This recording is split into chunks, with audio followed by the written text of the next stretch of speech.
Sekarang saya yang pegang dan saya nggak mau hanya bapak saya sama orang tua saja, tapi pengen guru-guru saya gitu. Makanya saya nggak pernah lupa sama guru-guru saya. Siapapun yang mengajarkan Islam, siapapun yang mengajarkannya saya nggak pernah lupa. Itu kata-kata itu yang membuat saya memicu akhirnya jadilah bunga di setiap titik kamu berdiri. Jadi bunga, jadi pengemban dakwah yang baik. Itu saya harus sampaikan ke saya itu tancap ke saya. Itu jadi semangat gitu. Insya Allah saya tuh wah kalau nggak ketemu di dunia lagi, saya gimana mau ketemu di surga kalau saya masih berleha-leha kan gitu. Itu yang saya ingat tuh. Insya Allah. Masya Allah. Ya Allah, pertemukanlah saya kembali dengan guru-guru saya, itu doa saya selalu saya panjatkan.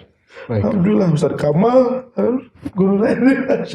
Nanti Ricardo juga insyaallah. Ustaz Nadim insyaallah nanti.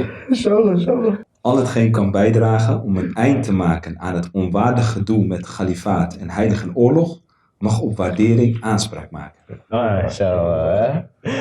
Sama ya? Sama persis dengan yang di film ya. Kayaknya ini kayaknya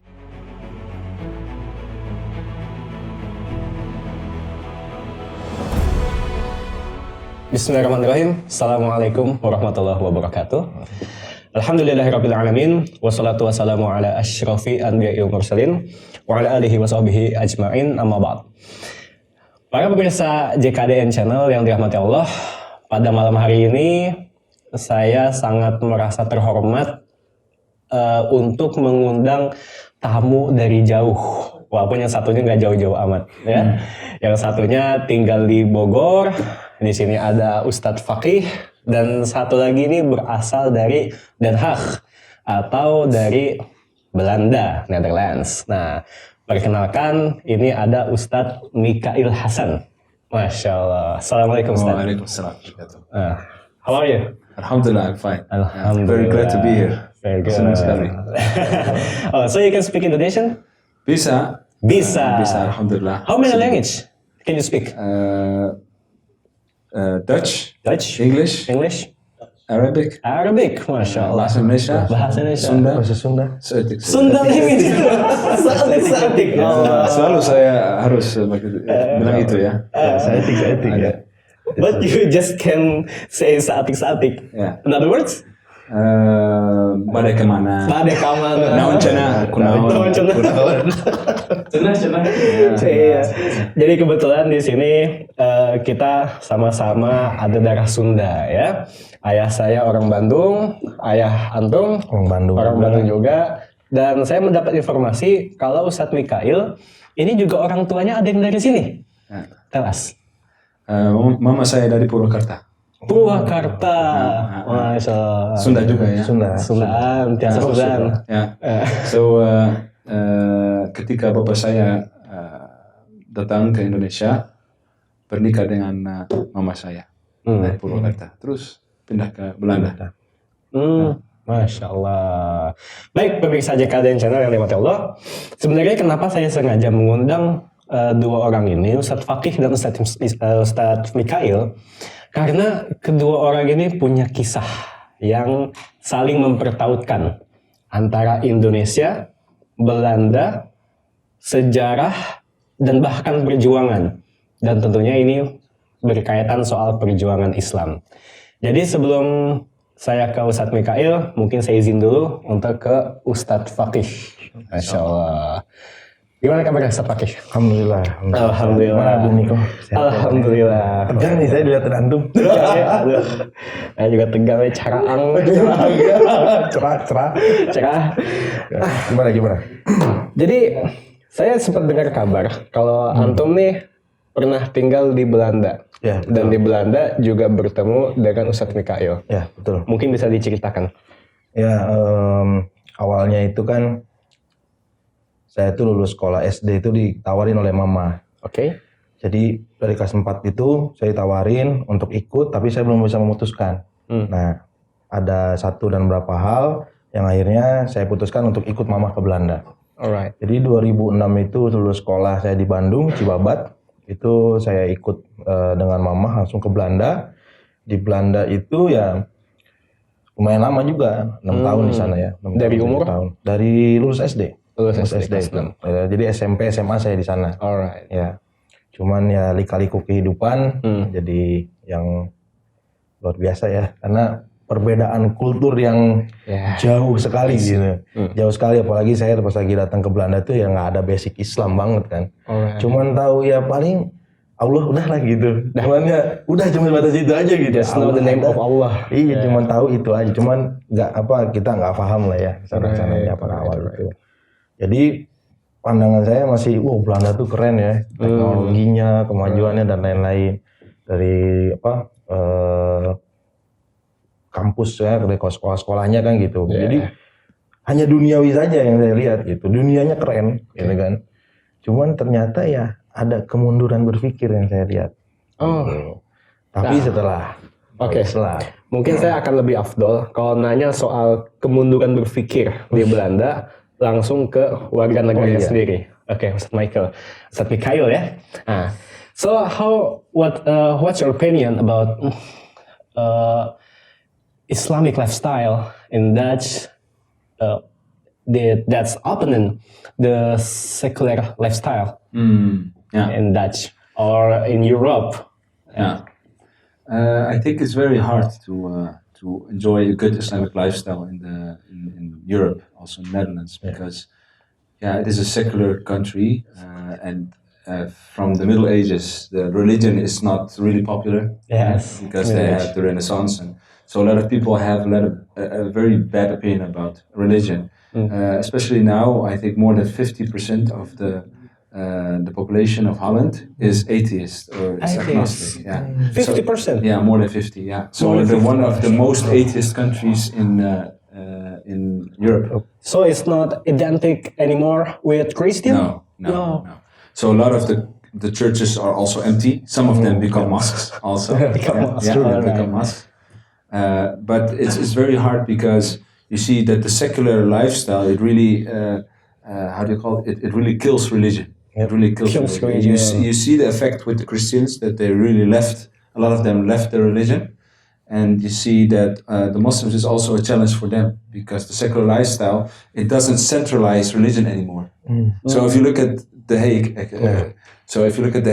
for instance, the church was formerly, it was the central spot of the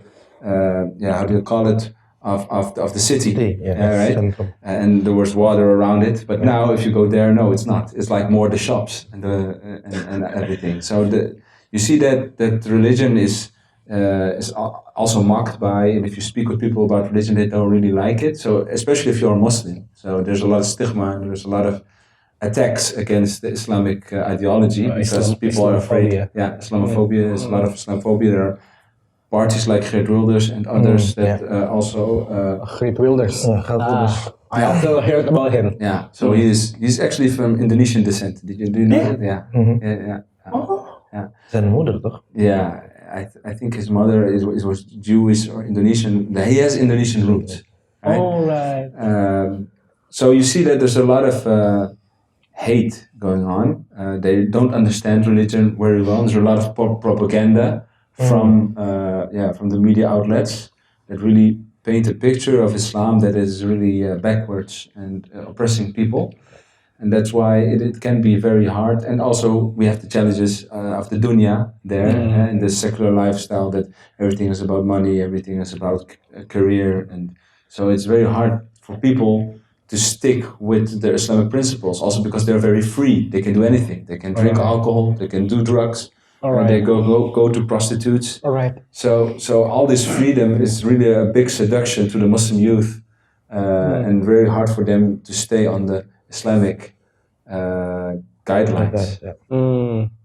When you're born, what's your religion when you're born?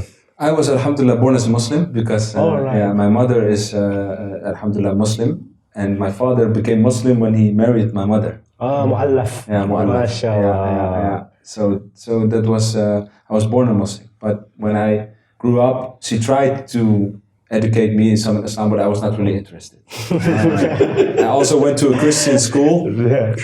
So I learned a lot about the Bible, and I didn't knew a lot about Islam. So I really was, in my youth, I was like a very secular person. Not really, I believed in God, but I didn't answer the questions about how God would like me to live. It was just Yes. something that is there, and I ignored it. I was just live my free life like every other youth. You told before that you influenced in Arabic, yeah? I was what? You was influent in Arabic speaking. That mean you now Oh, now. now have let's say powerful religion knowledge, Islamic knowledge.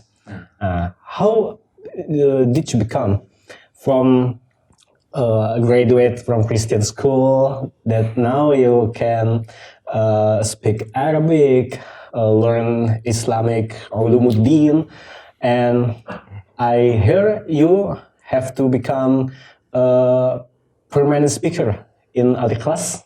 Oh yeah, in one mosque. Yeah. Tell yeah. us. Okay.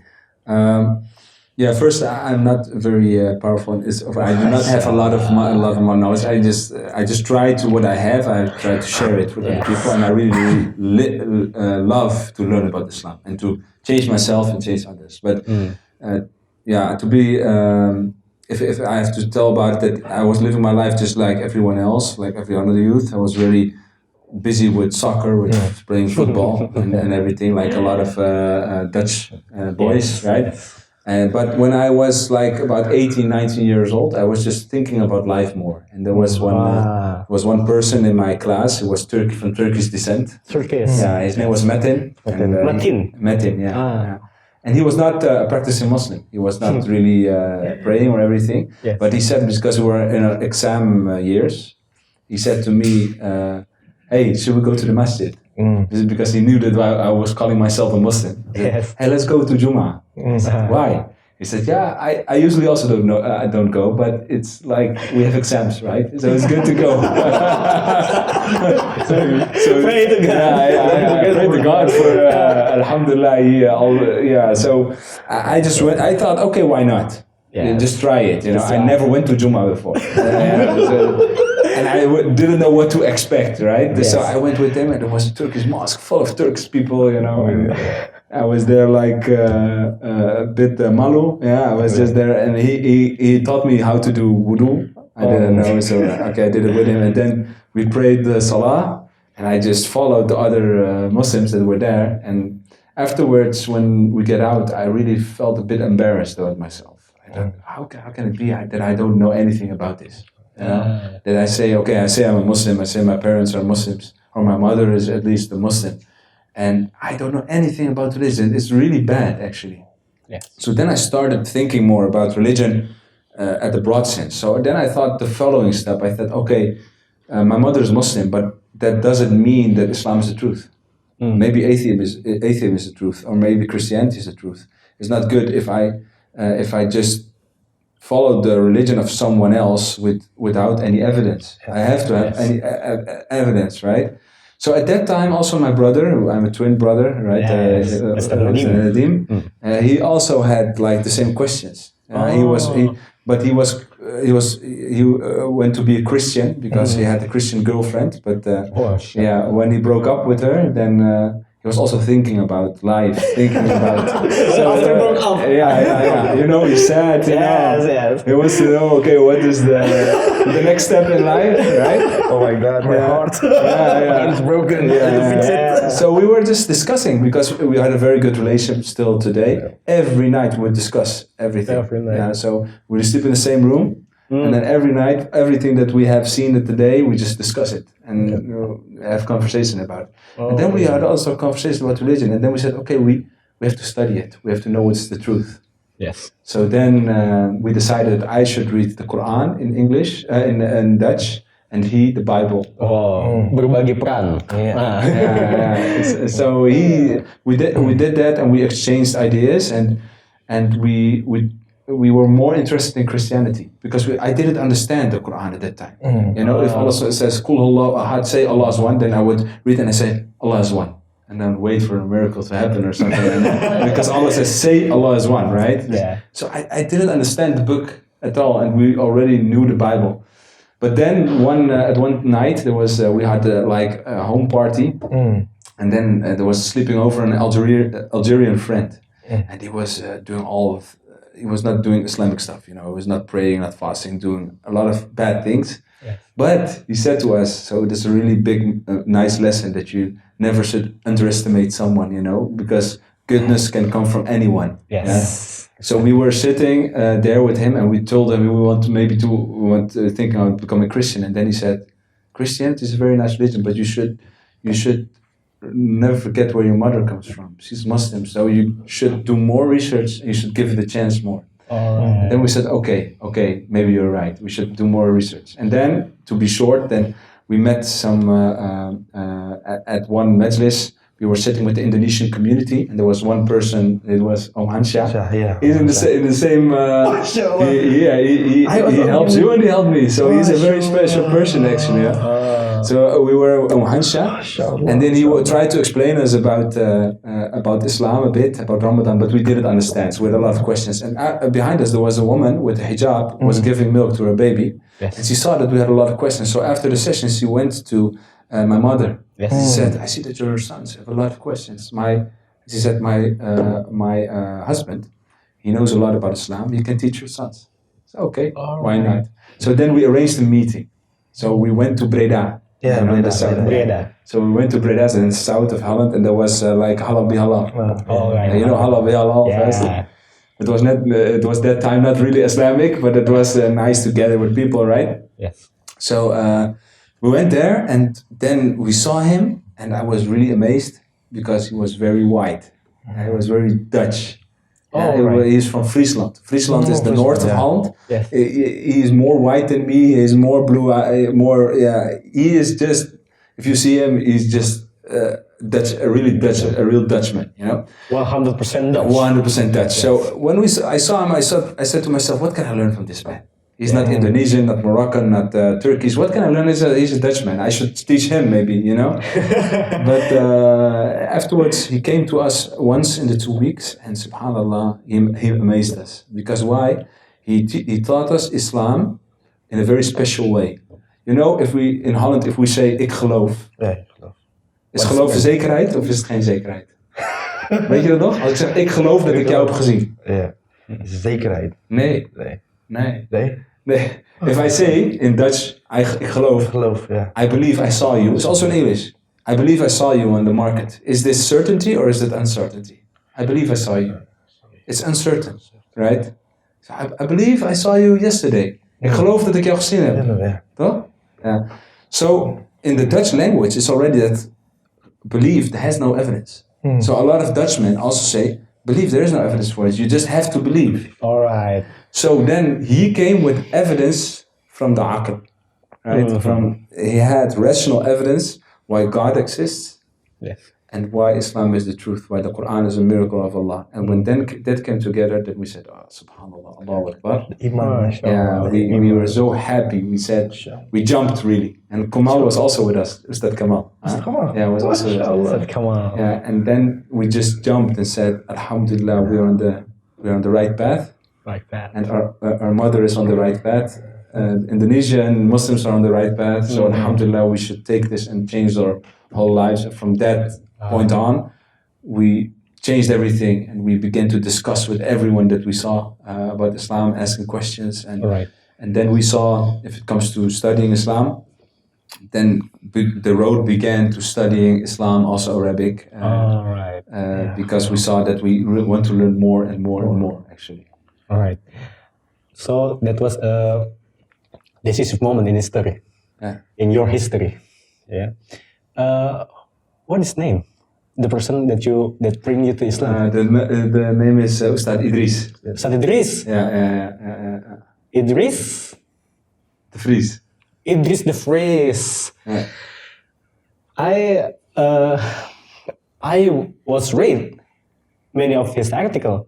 SubhanAllah. Of the relation of Dutch and Indonesian history, or the relation history of Dutch and the Ottomans. Yeah.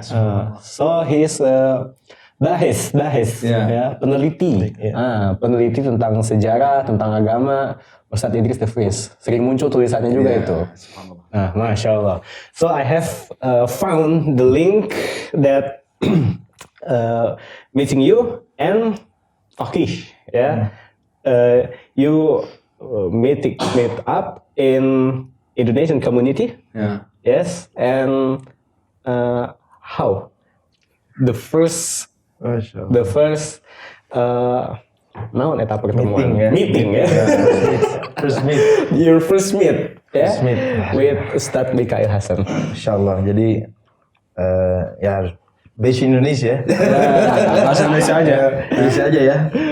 Jadi pada saat itu Ani udah nyerah. Ani udah nyerah. Kok jadi kayaknya emang udah nggak apa, kayaknya saya nggak punya kesempatan. Ik heb geen kans om met de islam weer te leren, weet je. Ya kayaknya saya ini pendosa dan akan terus jadi pendosa gitu. Right. Awalnya gitu udah pasrah, udah bener-bener saya nyari guru ngaji, nyari guru buat belajar agama tuh susah banget gitu. Dan banyak emang kita tuh jarang ketemu karena waktu kan dengan sekolah ini keluarga apa acara kayak gitu kan, karena di sana kan emang benar-benar terschedule ya. Yeah. Jadi kalau abstrak kita punya janji tuh harus datang jam segini gitu. Nggak ngaret-ngaret kalau di sana tuh gitu. Yeah. Beda lah dengan kultur kita ya yang suka ngaret. Jangan dilestarikan. Oh enggak, jangan. Nah jadi begitu. Emang beda banget gitu. Nah itu nggak pernah ketemu. Dan sampai akhirnya saya ada di titik nyerah. Kayaknya udah pasrah, udah bener-bener, udah deh. Saya udah kayaknya udah nggak tertarik lagi untuk belajar Islam. Saya udah nggak tertarik lagi untuk belajar Islam. Saya udah nyerah deh, udah balik lagi kehidupan yang lama tapi nggak terlalu gelap lah gitu, masih agak sedikit terang-terang lah. Dan akhirnya ya datang akhirnya saya ikut di suatu kita tuh, jadi saya punya saudara di Heemskerk. Ya namanya itu Arlan Portier di sana. Nah dia ini kan lagi ada acara ulang tahun gitu kan, kita datang ke situ. Nah Ustadz Hansyah tuh datang, ada di situ ngajak buat ikut kajian di Masjid Al Ikhlas di Amsterdam itu. Saya kan lagi megang yang enggak nih ya kan. Ya agak gimana gitu. Ngapain saya belajar agama saya aja udah lama nih mencari umpama tentang Islam, saya nggak dapat gitu. Saya nggak dapat apa yang pengen saya cari dalam Islam, saya bilang gitu. Saya gimana tapi dia sabar gitu, tenang gitu kan. Terus gak lama tuh nenek saya datang dari dalam tuh keluar. Nih pokoknya pokoknya harus ikut, pokoknya nenek gak mau, pengen kamu baik gitu. Gitu. Jadi datang kebaikannya itu dari nenek.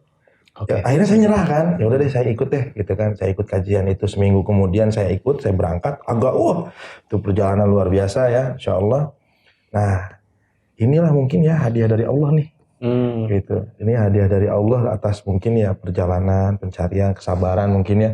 Sampai walaupun saya tengah-tengah jalan tuh udah nyerah gitu, udah putus asa, udah bener-bener ya Allah ya udah deh gitu, kalau emang nggak ketemu ya udah deh gitu, udah pasrah aja gitu, udah nggak ada tujuan hidup lagi gitu kan di awal itu.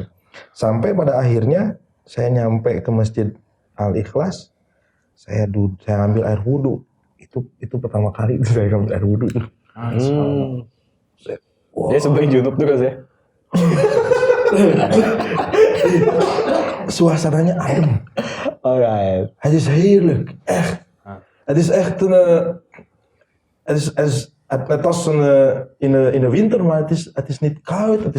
Je hebt geen verkouden, niks. Je hebt echt chill. Bener-bener tenang gitu. Duduk tuh dengerin kajiannya enak. Tapi sambil di sini nggak ikutin kajian di sini nggak gitu, cuman kok tenang gitu. Siapa yang ngasih kajian? Ustadz Nadiem. Oh, Ustadz Nadiem. Masya Allah. Jadi udah tenang duduk, datang lagi Ramadan itu setelah beres kajian. Gimana Fakih? Wah bagus, saya bilang keren ini ya kan. Bagus gitu, tapi saya sedang mencari satu. Saya bilang, saya cari guru ngaji. Mas serius mau? Oh iya mau, dia bilang. Nah, ini kata saya di mana guru ngajinya, ya kan? Kok gak kelihatan guru ngajinya gitu. Sampai pada satu titik ya Ustadz Nadiem itu datang. Saya nggak tahu beliau awalnya siapa. Saya cerita, Terus saya, kenapa antum cari guru ngaji? Ya saya pengen belajar Islam lebih dalam. Saya pengen tahu Islam lebih dalam lagi. Karena saya ini ngerasa berat dengan hidup saya. Kehampaan tuh banyak gitu. Jadi nggak pernah nemu solusi buat memberikan ketenangan, kebahagiaan tuh nggak dapet. Jadi apa yang Abi ceritain dulu itu, wah Abi nyanyi, wah bahagia, tapi nggak dapet ketenangan. Alright. Gitu. Nah, FYI, jadi sebenarnya teman-teman sekalian, Ustadz Fakih ini adalah anak dari Ustadz Hari Mukti. Nah, pasti bagi yang hidup di tahun 80-an, 90-an sangat kenal ya, generasi boomer nih. Almarhum Ustadz Hari Mukti. Dan beliau adalah anaknya. Jadi Masya Allah, tabarakallah. Nah, dari situ terus saya jelasin kenapa cari guru ngaji. Saya disuruh bapak saya. Saya bilang, siapa nama bapak antum? Dia bilang gitu. Ustadz Hari Mukti. Oh saya kenal. Matilah aku di situ. Kata Ustadz Nadim. Itu I know you feel. saya punya fotonya bareng gitu. Saya punya fotonya bareng. Ah masa gak mungkin deh. Gak percaya deh. Bapak saya tuh puluhan ribu, bukan puluhan kilometer. Puluhan ribu kilometer. Beda benua. Kok bisa kenal gitu? Gak mungkin saya bilang. Iya, ikenya father. Ikenya pada foto metam sama. Dia bilang gitu. Nangis tuh bener-bener pecah kok. Bener pecah udah nggak bisa ngomong apa-apa lagi. Udah nangis aja udah kosong pikiran tuh kayak apa ini kali jawabannya gitu. Oh saya dapat guru gitu kan. Sampai terus 10 menit 15 menit kemudian beliau datang ke saya. Beliau menyampaikan, kamu serius pengen belajar ini, pengen belajar agama? Oh ya pengen. Nah saya ada kakak katanya di Den Haag. Nah ketemulah dengan beliau. Saya punya kembaran katanya di Den Haag yang lebih dekat dengan kamu. Kalau kamu ke Heemskerk ya lumayan kan perjalanan 1,5 jam, 2 jam kan naik kereta gitu kan. Jadi ya alhamdulillah 2 minggu kemudian saya bertemu dengan Ustadz Mikael. Gitu. Oh bahagia banget itu. Semangat sekali. Ayo apa bagaimana gitu. Oh enggak gitu. Pelan-pelan dulu. Itu slow terus. Aduh, Masya Allah. Dan itu benar-benar apa jadi menimbulkan semangat baru. Itu. Dan bertemulah dengan beliau ini jadi saya tuh awalnya minder kan bagaimana pertanyaan saya kan dengan tato ya kan. Bagaimana dengan tato, bagaimana dengan ini. Awalnya saya nggak pernah memperlihatkan beliau dengan tato gitu. Pakai jubah aja gitu kan. Ketangan panjang aja. Sampai mempertahankan benar-benar mempertahankan ini gitu kan. Karena emang punya Abi itu punya pandangan lain gitu. Pada saat itu. Nah, itu yang jadi tantangan bagaimana dengan tato, bagaimana dengan ini. Nah, itu yang akhirnya beliau dengan beberapa guru-guru saya di Belanda itu Ustadz Kamal ya menyampaikan Rasulullah itu tidak melihat kata Rasulullah itu Allah itu tidak melihat seseorang itu dari masa lalunya, tapi bagaimana hari ini dan akhirnya. Gitu. Itu yang akhirnya jadi wah semangat lagi kan belajar. Nah, untuk lebih tahunya silahkan aja tanya ke beliau langsung.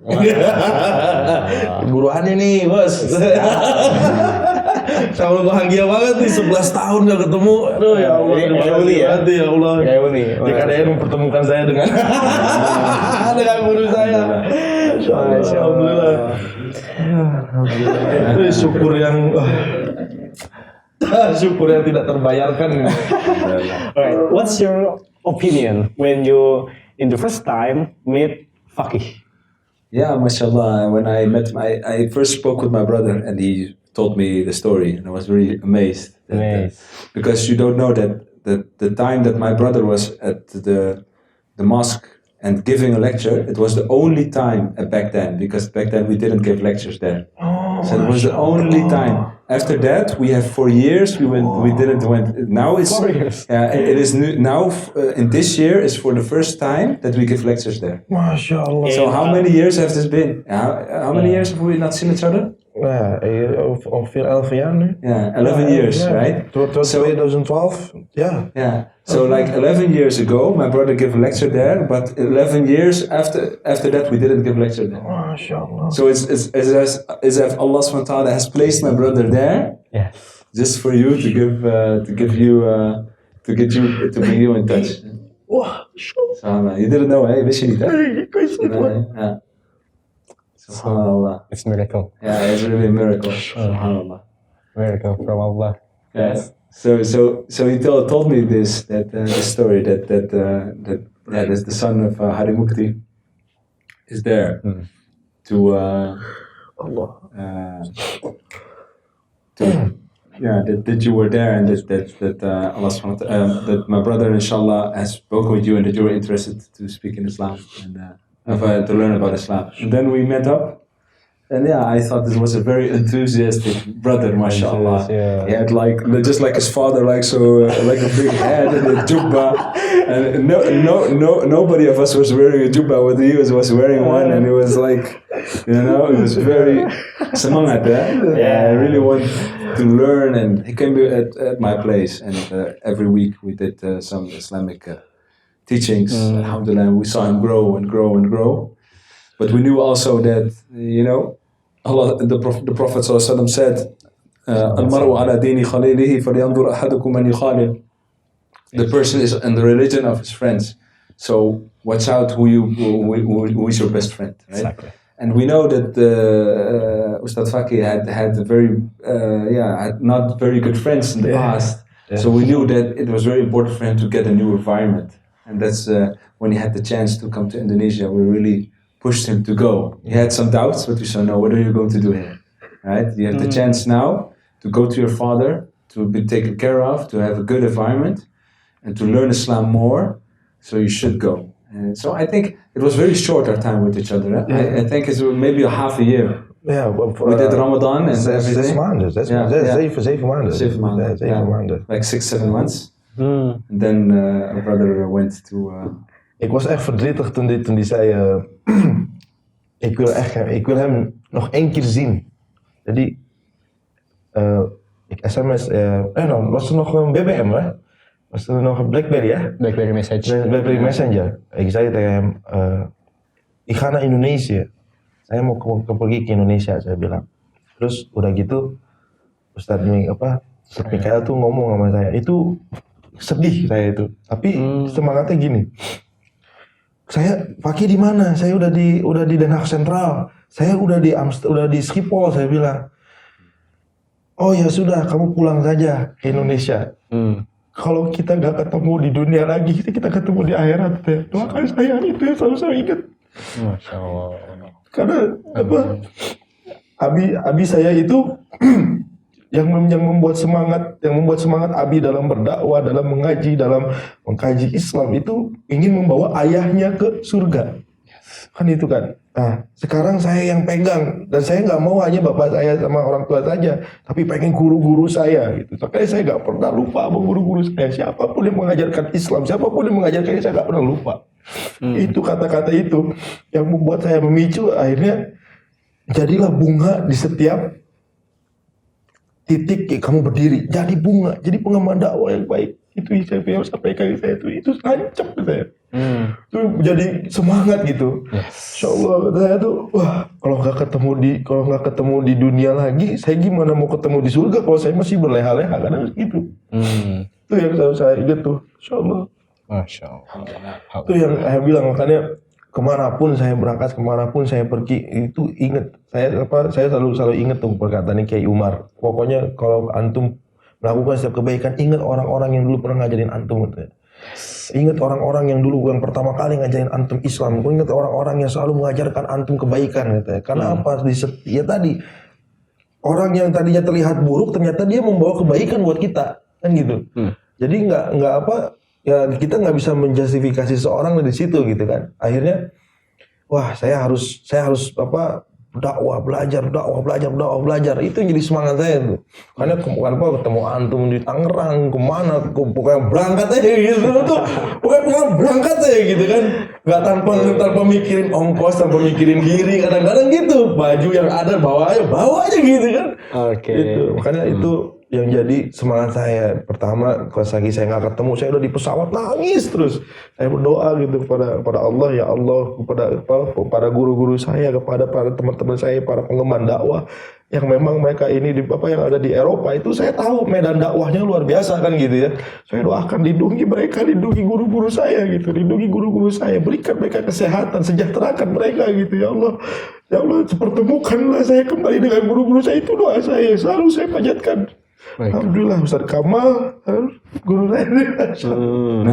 Nanti Ricardo juga insyaallah. Ustaz Nadim insyaallah nanti. Insyaallah. Saya di Padang sekarang. Jadi Padang ya. Nanti bakal Bogor juga. Oh insyaallah. Ikut Razin. Insyaallah. Kapan? Ya belum tahu ya, mungkin minggu depan. Masih lama ya? Masya Allah. Jadi begitu Bang Niko. Luar biasa, Bang Fakih, Ustaz Fakih.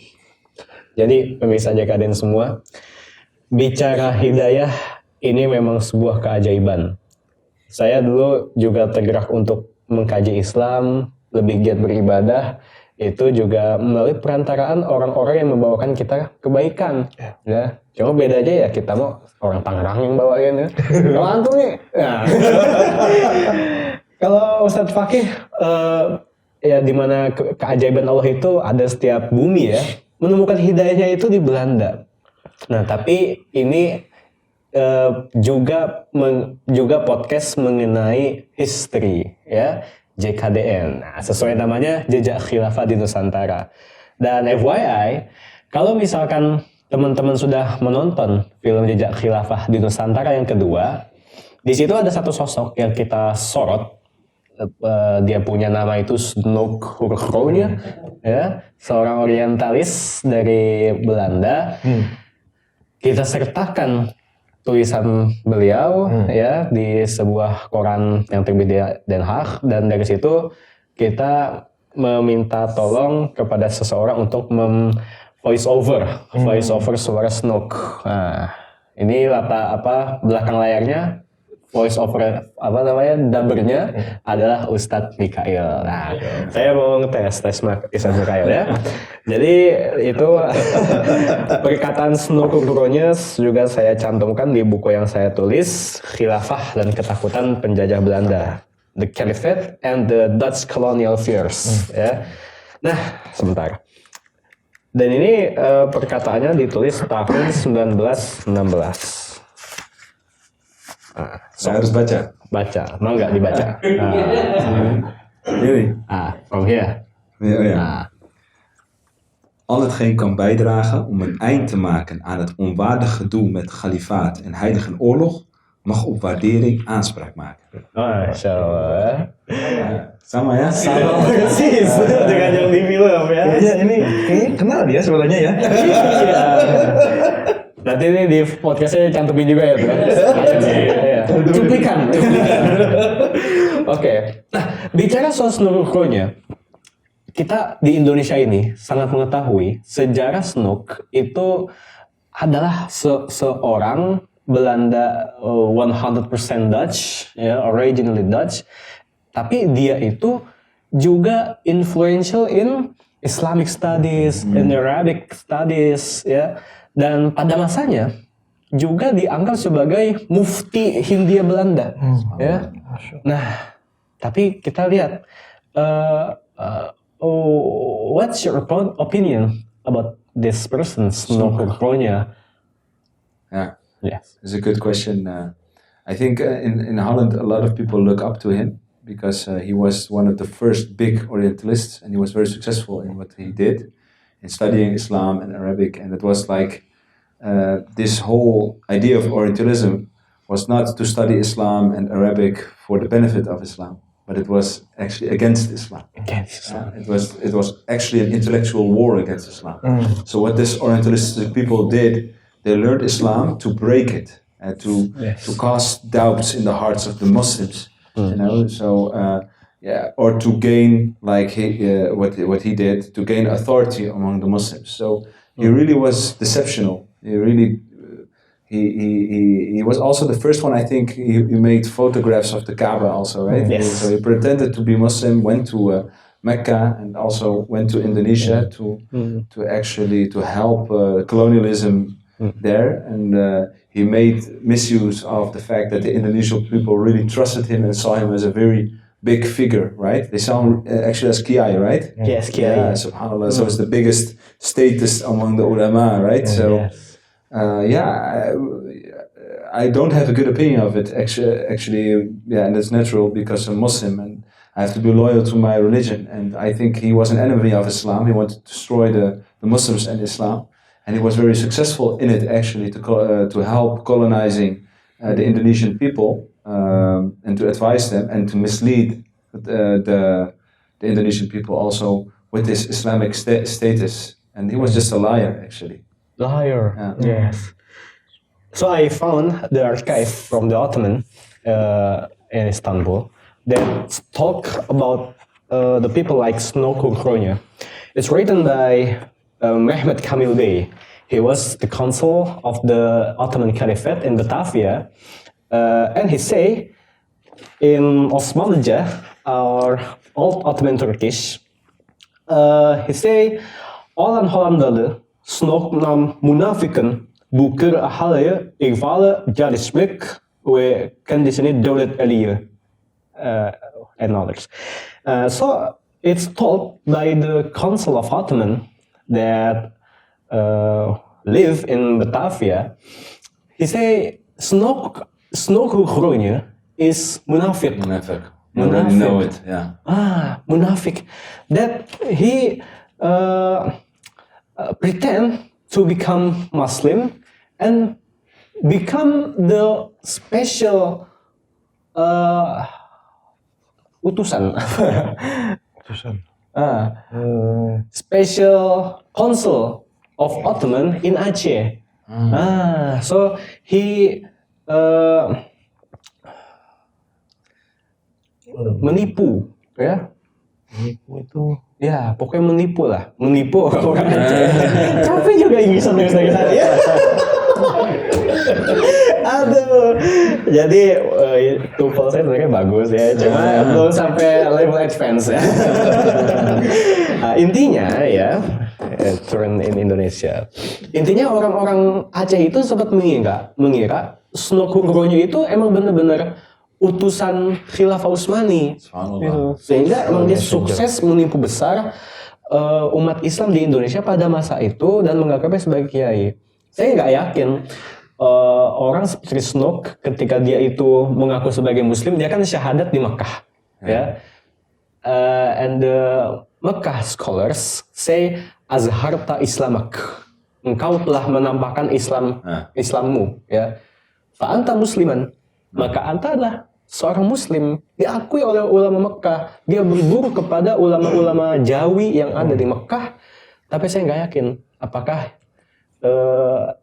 tanda kutip hidayah yang dia punya itu seluar biasanya hidayah yang antum punya, sebagaimana antum ceritain tadi. Nah, jadi ada satu link sebenarnya yang menghubungkan pembicaraan kita pada malam hari ini tentang sejarah Indonesia dan Belanda di masa lalu. Ya, di sini kita perwakilan Indonesia, Anda perwakilan Belanda. Ya. Tapi kita sama-sama disatukan oleh Islam. Ya. Tapi di masa lalu ada orang Belanda seperti Snoke Groningen yang mengaku Islam, tapi dia itu against Islam, ya, menyerang Islam juga. Dan kalimat yang tadi Ustadz Mikail kutip itu apa? Kalau di Indonesia kan seperti apa? Tahu tadi? Tidak. Al-Hadkhin kan bedragen Al-Hadkhin kan bedragen om een eind te maken aan waar die gedoe met Khalifat en Heilige Oorlog mag op waardering aanspraak maken. Jadi kata Snoke, dia itu menemukan dua ajaran Islam yang bisa membangkitkan orang-orang yang Belanda jajah untuk melawan si penjajah itu. Dua ajaran Islam itu adalah Khalifat dan Heilige Oorlog. Khalifat itu jihad, khilafah, ya, dan Heilige Oorlog, the Holy War or jihad. Jadi sama seperti masa kini dan masa lalu. Kama qala, ini jadi Arabik lagi. Sebagaimana perkataan orang Arab, at-tarikh yu'idu nafsah. History is repeat by itself. Ya, di masa lalu orang seperti Snoke itu memusuhi ajaran Islam, Ya, walaupun dia mengaku Muslim, tapi ada dua ajaran Islam yang khususnya dia musuhi, yaitu khilafah dan jihad. Dan ya mungkin Ustadz Fakih atau Ustadz Mikhail bisa cerita di masing-masing negeri Indonesia Belanda bagaimana perkataan khilafah dan jihad itu begitu ditakuti. Mungkin bisa cerita, saya mau ke Ustadz Mikhail dulu. Bagaimana orang-orang Belanda atau bahkan politisi Belanda memandang soal khilafah dan jihad? Yeah, of course. Khilafah. If we begin with the word jihad, if you say it, then you get problems. That's definitely, if you say it out loud, people are very afraid of it because they have the connotation that jihad is just to use violence, just to be violent in the name of religion, and to kill innocent people and to oppress the people. Right. So that's the picture that they have with the jihad. And that's why if you would use it, you will get in trouble.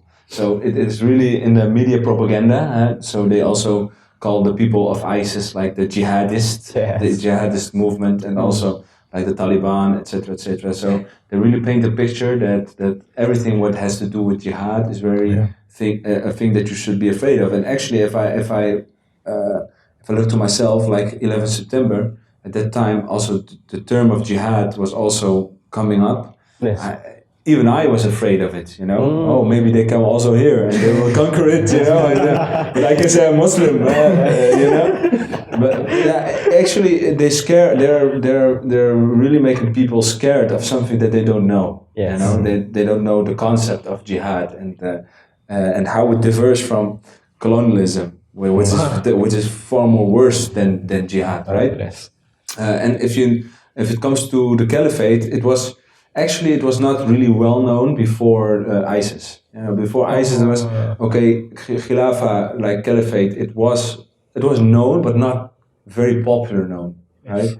But after ISIS, everybody knows what it is. Everybody, it's blown they up. Think, yeah, it is blown up in a negative sense. So Yes. ISIS is the one who wanted the Khilafah, and it's really oppressing the people. They will take our freedom, and that's always what people like Geert Wilders use, that they will take our freedom, they want to oppress our women, they really want to take everything of us, so we should protect ourselves. And he is really fearing people with these things, with jihad and khilafah, the political aspects of Islam, because that's what people fear. They fear that their freedom is taken, that their liberalism is taken, and that's why these two terms, you have to be very cautious if you use them, they are very sensitive actually in Holland to use and very negative, unfortunately. That's in Holland. Yeah. And how about Indonesian? The term caliphate and jihad. Tidak beda jauh ya. Walaupun negara Muslim Indonesia ini. Walaupun negara Muslim ya itu tadi. Jadi karena ketidaktahuan kita. Jadi kita ini kan lahir sebagai orang Islam. Yes. Makanya yang tadi saya sampaikan kenapa di Belanda sampai saya pulang lagi ke Indonesia itu ya untuk belajar agama lebih jauh. Tapi ya tadi awalnya juga saya memandang jihad itu kayaknya wah gitu kan gimana gitu. Masa kita padahal tawuran ayo aja. Iya, tawuran ayo aja kan gitu. Tawuran ayo aja, ini ayo aja gitu kan. Wah, ya apapun gitu kita ayo aja. Tapi kok jihad tuh kayaknya sesuatu yang yang kayak parah gitu. Maksudnya karena kan framingnya banyak ya. Jihad ini merugikan dan lain-lain bla bla bla gitu. Nah, setelah mempelajari Islam ternyata kan nggak begitu konsepnya. Kayak tidak boleh membunuh wanita, tidak boleh membunuh anak-anak, tidak boleh merusak rumah ibadah. Ternyata begini kan gitu. Jihad tuh ternyata nggak boleh ini, nggak boleh membakar menebang pepohonan dan lain-lain gitu kan. Aturannya rigid ya. Aturannya itu ternyata detail banget. Nah, sedangkan saya lihat lagi ke yang ngomong kawan saya itu enggak nih kalau jatuh begini nih. Lah itu lihat. Buktinya di Amerika. Bagaimana peperangan itu terjadi? Nggak lihat anak-anak, nggak lihat perempuan, nggak lihat ini semua dibantai. Amerika di Irak. Iya, Amerika di Irak, di Afghanistan, di mana-mana kan gitu. Akhirnya saya melihat enggak, Islam tuh seperti ini. Jadi ada aturan mainnya. Oke. Akhirnya ketika saya belajar tuh makin penasaran dong kan gitu kan. Makin penasaran. Tapi ternyata ya tadi ketika kita membahas ini di kalangan-kalangan awam, orang-orang awam, orang-orang yang tidak mengetahui ini ya, karena mereka takut. Jadi mereka ini dibikin takut untuk belajar kepada agamanya sendiri, gitu. Padahal ya kalau kita belajar itu lebih dalam, ya kayak tadi gitu. Kayak saya lihat nih, war tuh begini, makanya Amerika memerangi Afghanistan, Amerika memerangi Irak karena ada ini, karena ada bom massal, nuklir dan kayak gitu-gitu kan. Tapi setelah saya belajar tentang Islam, enggak begini. Ada dalam Islam itu ya tadi kan diatur jihad itu kalau kita berperang itu tidak boleh membunuh perempuan, anak-anak, tidak boleh menghancurkan rumah ibadah orang Islam maupun non Islam coba. Oke. Kan gitu kan, keren juga ya. Keren juga ya. Sampai tapi ini kok sekarang kenapa nggak terjadi gitu kan? Akhirnya ya yang tadi singgung gue, apalagi datang sampai mereka sampaikan di ISIS tuh kan di Timur Tengah gitu, bagaimana terlihat khalifat tuh negatif banget kan gitu kan, soal khilafah ini kok begini gitu. Tapi setelah saya pelajari lagi ternyata nggak begitu juga. Jauh banget gitu, maksudnya perbandingannya itu 180 derajat gitu. Maksudnya kan ya tadi gitu, jadi saya itu menjadi makin penasaran dengan Islam, makin penasaran dengan agama saya itu. Ya tadi karena banyak stigma-stigma negatif yang saya anggap kok kayaknya ini jauh banget gitu sama apa yang saya pelajari. Ketika saya memahami, mendalami lagi tentang jihad, nggak begini. Baik. Makanya mungkin ya ketakutan di masyarakat itu emang ada propaganda yang emang lu takut deh sama agama lu deh, jangan belajar deh, bahaya nih ya gitu. Padahal ketika kita tahu Islam nggak begitu gitu. Islam tuh jauh, Masya Allah, itu kalau diterapin tuh nggak bisa dibilang kata-kata gitu. Betul. Keren banget gitu. Karena yang terjadi hari ini ya yang tadi kita lihat lagi ke belakang kan gitu. Di Afghanistan, di Irak ya. Gimana, tapi kalau di Islam itu nggak begitu. Ya, benar-benar diatur segala sesuatunya dari A sampai Z. Baik. Jadi memang perkara khilafah dan jihad ini yang hari ini begitu mendapat citra negatif, ya. Tapi sebenarnya di masa lalu, baik di Indonesia atau bahkan di Belanda, saya pernah membaca tulisannya Ustadz Idris de Vries bahwasanya sekolah seperti Leiden University itu juga ada kontribusi Utsmani, Ottoman ya dalam pendiriannya di abad ke-16 ya. Jadi sebenarnya antara khilafah Utsmani baik ke Belanda maupun ke Indonesia itu punya jejak yang baik. Bedanya Belanda itu membalas air susu dengan tuba. Dari situ malah menjajah orang-orang muslimin yang ada di Indonesia yang sebelumnya punya ikatan kuat dengan khilafah Utsmani. Nah, jadi karena kita live di studio di Bogor, ya. Ini live ya? Ini live? Oh, no live ya. Taping. It's taping. Jadi kita taping di studio Bogor, dan di Bogor ini 100 tahun lebih ya yang silam ada seorang ulama Bogor yang menulis surat kepada Khilafah Utsmani. Ya. Khilafah Utsmani, ulama Bogor dari Empang, Pak. Masya Allah. Orang Empang. Pengkolan. Masya Allah. Depan ini rumah sakit Umi. Ya. Depan rumah sakit Umi kan itu alun-alun kan. Yeah. Sebelah kanan atau Hiria. Sebelah kiri itu ada rumah tua gaya Belanda, Indis, dan itu tuh rumah dari orang yang nulis surat ini masih ada sekarang, Pak. Ya, di Kampung Empang di Pengkolan. Pengkolan kan, benar ya, Pengkolan kan? Iya, Pengkolan. Pemilik rumah itu namanya adalah dia memperkenalkan diri dalam bahasa Arab. Ra'isul Arab fi Jawa, fi Bandar Bogor. Pemimpin orang-orang Arab di Jawa di kota Bogor. Syekh Abdurrahman bin Abdullah Bajunaid. Nah, dan memang sampai sekarang itu rumah terkenal sebagai rumah kediaman keluarga Bajenet. Ya, rumah keluarga Bajenet. Nah, dia tuh bilang begini kepada Khalifah Utsmaniyah saat itu, Abdul Hamid As-Sani. Katakanlah dia bilang gini, فمزيد الثناء والشكر لما صار القبول لأولاد المسلمين الجويين إلى المكاتب السلطانية في دار خلافتكم العليا. Jadi kata dia, pujian dan rasa syukur kami mazid bertambah ketika anak-anak Muslim Jawi itu diterima di sekolah kesultanan, Makatib Sultaniyah fi dari khilafatikumul uliya, di negeri khilafah kalian yang tinggi. Ala hada innana mamalikul mukhlisin was-sadiqin arsalna auladana al-atfal li sya'ni ta'limihim wa tarbiyatihim wa tanwirihim bi an'amil fuyudat wa tahtazil sultanina wa qurrata a'yunina wa li ajli dzalika natlubu min marahimid daulatina al-'aliyyah wa ila dzalik.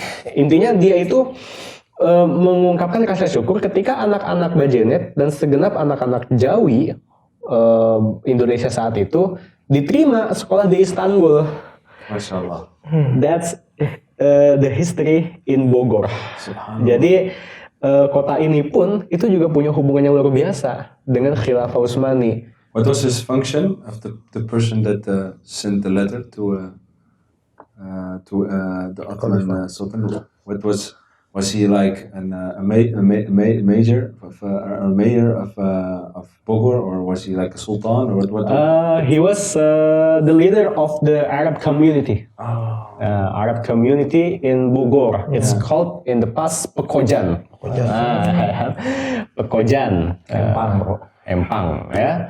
Jadi ternyata dalam konteks hari ini, di mana khilafah dan jihad itu begitu ditakuti, padahal masa lalu ya khilafah dan jihad itu punya efek yang luar biasa dalam meningkatkan keislaman negeri kita, ya, negeri saya, negeri antum, dan sebenarnya ini juga negeri antum.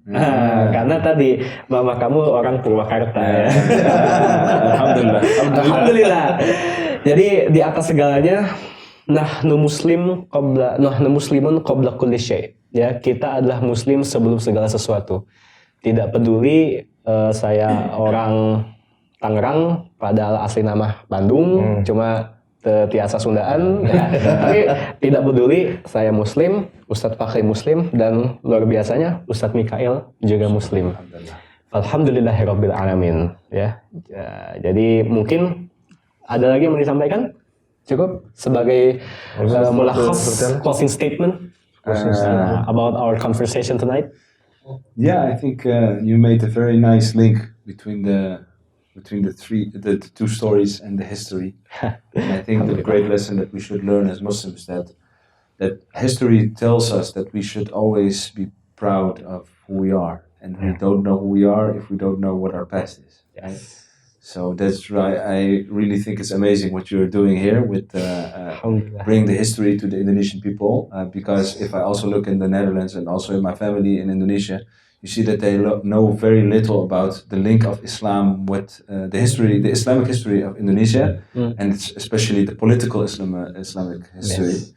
And it's very important, you know, very important, because if we know our history very well, then we know also the people that try to attack us or to try to erase our history, that they want to form a new identity. And if you don't know your history, you don't know who you are, right? So that is for me a big lesson for myself. Also, the Indonesian roots that I am proud of, to also learn more about this. So you're my ustad. I'm going to learn from you, inshallah. Inshallah, we're going to learn from you and from others, inshallah, to learn more about this and to spread it. I think there's a lot of people that are very interested about this information. I hope that someday it will be translated in Dutch also, so that I think that the Dutch public, also the non-Muslims, will be very interested in this research. And for us Muslims and also the people that are watching, I hope that this really will give us more motivation to learn our deen properly, to learn our Islam properly, and to know that Islam is the only thing that gave us life and will give us life. So we really should hold fast to the rope of Islam and never let it go. And we should really take it serious and make it central in our life, just like the history already in the history already, Islam was central in our lives, inshallah. Alhamdulillah, insyaallah. Masya Allah. Sekarang Ustadz Fakih, sebagai penutup, saya mau antum menutup closing statement dengan bahasa Belanda. Biar lebih kerasa reuni gitu. Barangkali banyak penonton kita orang Nederlands. Bisa itu gimana? Bos. Ja, ik moet wel mijn hersenen openen, weet je wel, want ik moet de memory weer openen doen. Het is veel meer woorden dat ik vergeten. Maar dat is goed. Ik probeer het wel, maar ik heb één woord dat moet voor iedereen te doen. Vooral voor die moslims. Ja. Blijf leren kennen over de islam meer. Dat is, hoe zeg je dat, man? Blijf doorleren met de islam. Ja, blijf doorleren met de islam. Want als je niet blijft doorleren met de islam, dan je weet niet wat je islam is. Weet je wel? Je moet veel weten over de islam. En je moet leren. Je moet elke dag leren. Je moet een guru hebben. Een leraar. Ja, een leraar hebben. En ja, mashallah. Mashallah. Misschien is het wel mooi voor jou te zeggen, want een mooie les van jouw kant is dat je moet nooit stoppen om de waarheid te vinden. Ja. Want je hebt heel lang gezocht en uiteindelijk heeft Allah het jou gegeven op een manier die heel bijzonder is. En heeft je teruggebracht bij je vader, heeft je teruggebracht bij jouw land en heeft jou een sterkere moslim gemaakt. Dus ik denk dat de mooiste samenvatting voor jouw verhaal is, geef nooit op. Blijf altijd dua doen. Geef nooit op. En probeer altijd Allah subhanahu wa ta'ala te zoeken. En hij zal je altijd helpen. En dat is die ayah die je net noemde. Mashallah. Geef mij top. Je moet nooit aangeven. Je moet er blijven door in de islam willen leren. Semangat. Gaspol. Jos, gaspol. En moeten veel dua naar Allah voor ons dat wij weer in de surga samen. Ja? In de paradise samen willen weer Amin. zijn. Amin. Amin. Gaan we eens Indonesia aja ya. Alright. Gaan we eens Indonesia aja. Jadi Allah sudah banyak memperlihatkan saya hal-hal yang emang di luar akal, di luar nalar saya. Salah satunya bagaimana saya dipertemukan lagi dengan guru. Ya, saya dipertemukan dengan guru di Belanda yang beliau ini luar biasa. Bagaimana Allah mempertemukan saya dengan sahabat-sahabat di Belanda, para pengemban dakwah yang luar biasa. Itu adalah hal yang itu nggak bisa dilupakan, hal-hal yang nggak bisa dilupakan karena saya memegang satu ayat yang selalu menjadi semangat saya, itu adalah wa may yattaqillaha yaj'al lahu makhraja wa yarzuqhu min haitsu la yahtasib. Bagi siapapun yang bertakwa, yang baru belajar takwa, yang mau bertakwa, Allah berikan yaj'al lahu makhraja, jalan keluar dan masalah rezeki min haitsu la yahtasib. Itu, dan alhamdulillah ya banyak dari perjalanan saya untuk belajar Islam ya, walaupun 11 tahun dari 2012 saya berguru dan bertemu dengan Ustadz Mikhail, dan saya sampai hari ini masih tetap belajar dan masih merasa kurang karena itu harus terus semangat dalam belajar mendalami Islam, karena ya tadi tidak butuh waktu sehari 2 hari tapi bertahun-tahun sampai akhir hayat kita belajar tentang Islam. Mungkin begitu, Bung Niko. Luar biasa. Dan Barakallahu fiik. jangan lupa banyak berdoa. Siap ya. Baik, pemirsa JKDN yang dimuliakan Allah. Dus dat is ons. Dit is Belanda. Gesprek vanavond. Ja. Wisleden afmet in gebed kifaratul majlis. Paham kan tadi? Itu harus dilihatin bro. Harus dilihatin. Bener nggak dia? Modal Google Translate. Ik snap er niks van. is actor. Aneh ya? Oh, iya. Grammarnya beda kan. Oh, beda ya.